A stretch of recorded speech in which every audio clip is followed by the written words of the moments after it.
What is it that high earners in dentistry do differently than everyone else? Proactive leaders don't wait for things to change. They're always playing offense. They're making new goals for their practice. They're making new plans. They're looking for what needs to be changed, and they change quickly. Be proactive instead of hesitant. Always attack the next action. Every interaction that you have is a negotiation. The level of success we reach in life is directly correlated with the number of conversations we are willing to have. Take action even on an imperfect plan right now, because that's always better than waiting for a perfect plan. We do not get what we deserve. We get what we negotiate.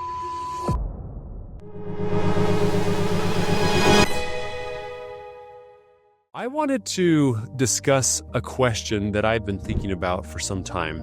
And that is, what is it that high earners in dentistry do differently than everyone else? I've been fortunate. I've been a dentist for 10 years to have built a highly profitable practice myself. I've networked and collaborated with many extremely successful dentists. And for the past 7 years, through coaching, I've worked very closely with a lot of dentists, many of whom have gone on to become very high earners. And as I've reflected on all those different dentists, I've sometimes thought, what is it that separates average from the doctors who are just crushing it? And my theory is it is not destiny. It's not luck. It certainly doesn't just kind of happen by chance. There are consistent traits, learnable skills, and behaviors that can be copied. Some people may have to work harder at them than others, but they can absolutely be developed. So I wanted to share with you 3 things that I have seen and would encourage you to focus on to help you really move the needle in your practice. The first common denominator I have seen in almost every high performer is that they are proactive action takers. They move, they act, they do. It's really easy to react to stuff, to handle things when they come up. It's really easy to be passive and react to things. Handle stuff when it comes up. If something gets bad enough that you're forced to deal with it, take care of it then. Most people operate in that way. But proactive leaders, they don't wait for things to change. They're always playing offense. They're making new goals for their office, creating new plans. They're looking for what needs to change, and then they change it quickly. They have full ownership. They're in the driver's seat. It's interesting. Dentistry is such a great gig that it has this weird tension or this weird dynamic. The income for most dentists is good enough that most people can have a very adequate living just doing the same thing they did last year and the year before that. And it's kind of a trap. You can have an average income without really ever being forced to improve your game. That's for average dentists. They get away with it. But if you want to be an elite dentist, if you want to have, freedom and finances, they never sit back. They're not coasting. Like I said, they're always on offense. Let's compare 2 dentists, okay, that I have recently talked with. The first one, I'll just call him Ryan. So I actually connected with Ryan a couple years ago. He reached out to me, we had a call, and he basically shared that his practice was very frustrating. He was feeling burnt out, trying to get his staff to just get things right. He was frustrated that he didn't have enough patients. He felt that the patients he did have were not really good patients, and he was certainly not happy with his income. A lot of dentists listening can probably relate to that. So we discussed it, and I really felt that he was approaching a few things in the exact wrong way in his practice. So we discussed some possible changes, nothing reckless, but some big changes that were going to require some leadership and some discomfort. And he said he would think about those ideas. He said he would wait on coaching until he was in a better position. He was going to keep things the same for now and then reevaluate later. And then interesting, 2 years passed. He reached out again recently, and he's still really working very hard. He still feels pretty burnt out. His income has basically not changed at all. Now, this is not a judgment towards Ryan. He's a good guy. He's taking care of his patients. So there's nothing wrong with all that. It's very respectable. But he's unhappy, and he didn't act to change anything. So now compare that to another dentist that I've had the pleasure of working with. We'll call her Sarah, okay? She reached out to me while still in dental school. And that's not something that reactive dentists do. So she was taking the initiative really early on. We stayed in touch through school. She graduated. Soon after, she brought me on. We started working together, found and closed on the right practice. And then from the get-go, she was just making decisions. She had some hard choices to make, specifically with employees and employee benefits, what she was going to do when she became a new owner. We discussed her options and she made those decisions. After a month, we realized pretty quickly that we needed to replace a team member who was not a fit for the culture she was trying to build. This was a long tenured employee, so it could have been very uncomfortable, but she acted.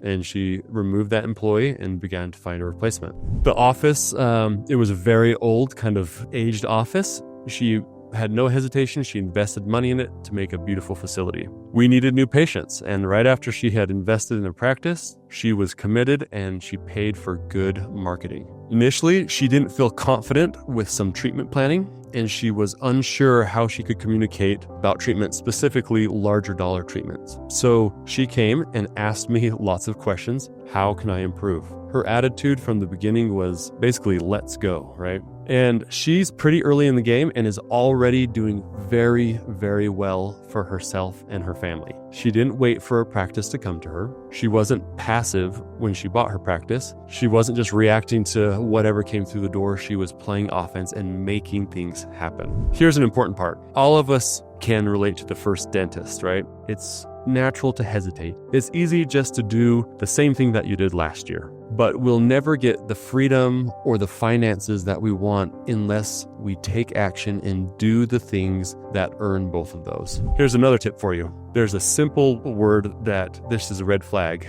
wait. If you hear yourself saying or thinking wait, be careful. I'll wait until the end of the year to drop that crummy insurance. I'll wait to see if my employees can work their problem out on their own. I'll wait to invest in marketing or in coaching or in expanding. If you catch yourself thinking the word wait or I'll do something when, you're delaying the things that you want most. Waiting feels safe, but most of the time it's just disguised fear. So take action even on an imperfect plan right now, because that's always better than waiting for a perfect plan. Yes, you're going to make mistakes. Yes, you're going to lose a lot of money when you make those mistakes. You'll have headaches. You're going to find new problems. But that's just the process whenever you build something worthwhile. So take action. The second trait that I have observed in really high-performing dentists is communication.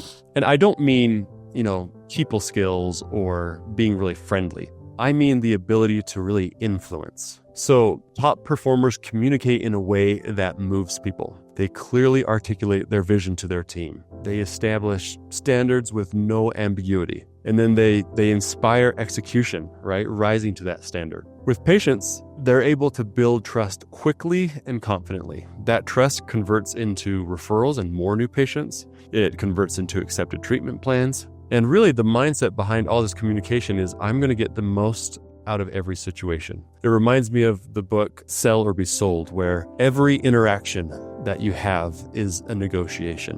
Whether it's with a patient, a team member, a vendor, an insurance company, they engage with intention. They're not just drifting through conversations or avoiding them.